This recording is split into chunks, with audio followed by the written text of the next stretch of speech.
everybody. Welcome to my first video. Isn't this so exciting?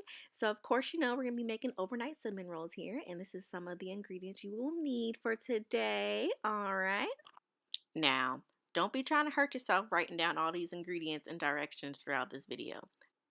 I will have everything you need to know listed below. No worries. I got you. Okay, so first things first, hand hygiene, nurse's best friend. Okay, so you're going to wash your hands and you want to make sure you sanitize any work surfaces you plan on working with. Don't be alarmed, the hair ties you see on my wrist are strictly for baking. I use them for my rolling pin to level out my dough. Okay, first things first, we're going to make our sponge, which consists of our yeast. So we're going to have our milk, our butter, sugar, and our yeast. Next up, you're going to heat up your butter. You can do that over the stove or you can do it in the microwave in about 30-second intervals, but you don't want to do it too long because you have scorched butter. So you're going to take your melted butter and you're going to mix that into your warm milk with a little sprinkle of sugar just to give the yeast something to eat on there. And they're hungry too. Let them activate. Go ahead and mix that together. So once you get that all mixed up, you can now add your yeast. Here I'm using active dry yeast. Now you can also use rapid rise, but that's a different process. But I can let you guys know about that more in another video. Of course, if I give everything away now, you won't be back for the next video. So after you've gotten your yeast all mixed in, you want to give your new yeast baby some time to eat and wake up. We can now move on to making the dough. We're going to combine our flour, sugar, and our salt together. Normally, I would shift together all my dry ingredients into my KitchenAid mixer and then add in my liquid ingredients, the water and the sponge mixture. However, I am out of town at my mother's using her brand new kitchen, so I do not have that option. And I will be mixing everything by hand in sections until I get everything mixed up together. But if you do have a KitchenAid mixer, I encourage you to use it. You can alternate between your dry and the wet ingredients using your dough hook at a speed of about 2 until everything gets mixed in together. So in the meantime, you can see me mixing more of the flour in there. I'm really trying to make this work with a small bowl. Sometimes you just gotta do what you gotta do with what you got. My niece is always telling me, you get what you get and you don't throw a fit. So that's what we're gonna do here. Oh, so you see I just forgot to add my salt. So yeah, add your salt to that too. Don't forget, just a little bit. Now we're gonna continue mixing as best as we can. Mix, mix, mix. And then we're gonna get our 2 room temperature eggs. And I like to crack mine one at a time in a bowl, not directly into my batter because you might get some eggshells or you might end up with a double egg. You never know. So it's best to crack them separately.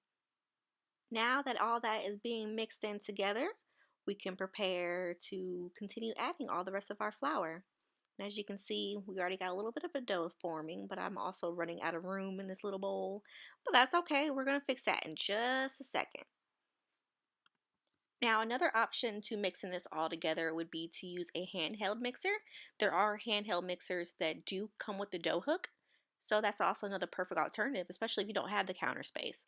I know I don't in my apartment, but I still make it work with my KitchenAid. I am not giving her up. So because you saw me struggling trying to get all this dough in this bowl, I'm going to go ahead and overturn it here on our sanitized surface, and I'm going to finish mixing everything together. I think I might have picked this technique up watching Food Network or the cooking channel.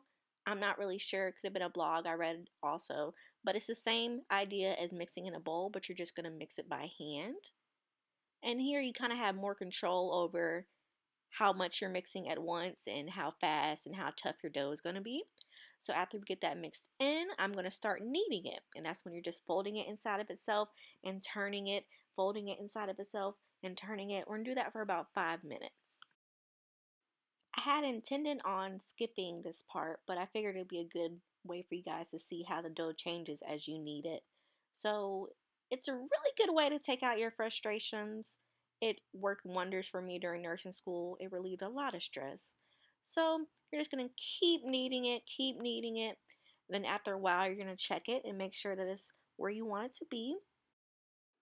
You'll know your dough is starting to come together when it starts to feel really smooth, and then you're going to poke it down, and if it pops back up, you know you're ready to go. So now we're going to take some oil. I usually use avocado oil, olive oil, but this is what I got. And then we're going to butter things up here and get ready to rise. I'm going to plop that in a bowl and put some saran wrap on top, and then we're going to move over to the oven. You want your dough to rise in a warm environment, so that's why I use the technique of a preheated oven. I preheat my oven to 200 degrees at the beginning of my process, and I turn it off, and then by the time I'm ready to put it in to proof my dough, it's ready to go.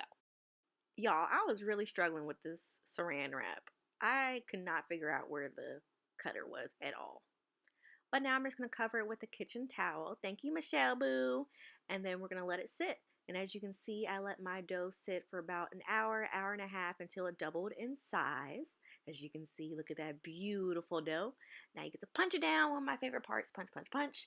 And then you can see the elasticity of that dough. That's what's going to give you that chewy cinnamon roll that we all crave. And now I'm just going to knead it a little bit more just to get it all together, and then I'm going to split it in half, work in sections. Then keep that warm over there while I work in this spot. And now here I am going to roll my dough out. Now for the size that I'm going for, I'm going to roll it out about 12 to 15 inches wide, lengthwise, and then about 12 inches in height. Then I'm going to take my butter and add some vanilla to that. That's just softened butter, and I'm just going to spread, spread, spread, spread, spread, spread. And then over there to your left, or my left, you're going to find the sugar, brown sugar, cinnamon, and a little bit of nutmeg I like to add in mine just to give it a little bit more spice. Now you can add as much or as little as you like. It's totally up to preference, and this is where you can also get creative and you can add fruits. I have made it with sliced strawberries, sliced apples, and I can make another video of that if you'd like. Just let me know. I have no problem. Oh, and there's my niece on the floor. I don't know what she's doing. Yeah, so we're just going to continue mixing that all together, and then I'm going to get ready and sprinkle. It's another favorite part because it smells so good. Cinnamon and nutmeg. Heaven. And then once you get that all together, we can prepare to roll it up, rolling up. Before I roll up, I did add a little bit more cinnamon, just in case. So now that I have everything rolled up, I'm going to show you guys a trick, another trick I learned with getting the perfect circle. So you're going to cut off that little dead end there, this little dead weight. Beautiful shot there. Thanks, niece. Now I'm going to take some unflavored dental floss. Yes, dental floss. And I'm going to crisscross them just like that, and it just pops right off. Now, how easy is that? Crazy, right? I know. So I'm just going to continue cutting my little circles here. But I also want to give you guys another idea. Cinnamon rolls do not have to be sweet. That's right, they don't have to be sweet. You can make savory rolls. You can do a garlic butter spread and then add some tomatoes and some onions and some peppers. You can even do like ham and cheese rolls and bake them just the same way you would these cinnamon rolls. Get creative, have some fun with it. That's the versatility of baking. And the good thing about this is you can always freeze these, cooked or raw, and then just pop them out of the freezer when you're ready and you can heat them up. So here you can see the beautiful little circles. And some of them are starting to unwind, but that's okay. Just add some butter on the ends of them and then wrap them really tight. I know you're probably looking like, dang, well, how many cinnamon rolls is she planning on making? Well, I decided to make a big batch, and this batch makes about 2 dozen, depending on the size you make them, so that could be more or less. But again, like I said, you can always freeze these and save them for later, and there'll be more on that later. As I get towards the end of this roll, you can see that I'm having to add some butter and some more cinnamon to the ends. Now that our rolls are all rolled up and ready to go, we get to tuck them in for the night. So we're going to go ahead and prepare a pan with parchment paper and lightly grease it and place our rolls on the pan. And then we're going to wrap them in saran wrap nice and tightly so they're nice and cozy. Place them in the fridge and we'll be back in the morning to do what we do. Now you can see that our cinnamon rolls have been resting for a good 8 to 10 hours. Or whenever you wake up, that's okay. No judgment here. They're fine for at least 48 hours in your fridge. So next, when we take our cinnamon rolls out of the fridge, we want to go ahead and preheat our oven to 350 degrees and allow our rolls to come to room temperature. While my buns are in the oven, I'm going to get started on my cream cheese frosting. Half butter, half cream cheese, and some powdered sugar. We're going to beat our butter together first, and then I'm going to add my powdered sugar. Get that all mixed in together too. It's going to be nice and thick. Then I'm going to go behind and add some vanilla extract. And now you can get creative and add whatever flavor you'd like. I also like to add a little bit of heavy whipping cream just to give it that smooth, creamy taste that everybody loves. And then mix that all together. Once your frosting is to your liking, as in texture and taste, you can go ahead and lay it to the side. Now for my biggest secret. Are you ready? I don't think you're ready. Okay, so halfway through your baking time, you're going to take your rolls out and you are going to top them with a fourth cup of heavy whipping cream. Yes, heavy whipping cream. This is going to give them that ooey gooey texture on the inside and it's going to keep them from drying out. So yeah, go ahead and add that. You can also add Bailey's if you'd like or any other type of cream. And now here's a Snapchat of the rolls before you pop them back in the oven. And here's an in-oven snapshot. You can just imagine how good that smells. Can you smell it? Mm-mm-mm. And here we have our finished product.